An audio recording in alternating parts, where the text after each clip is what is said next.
कदाचित् कालिन्दी तटविपिन संगीतकरवो मुदा भीरी नारी वदन कमला स्वाद मधुपा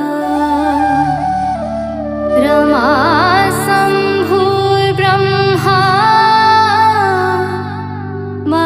पति गणेशार्चितपदो जगन्नाथ स्वामी नयनपथगामी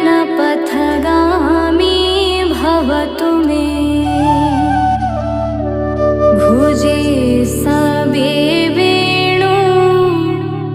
शिरसि शिखि पीच्छं कटितटे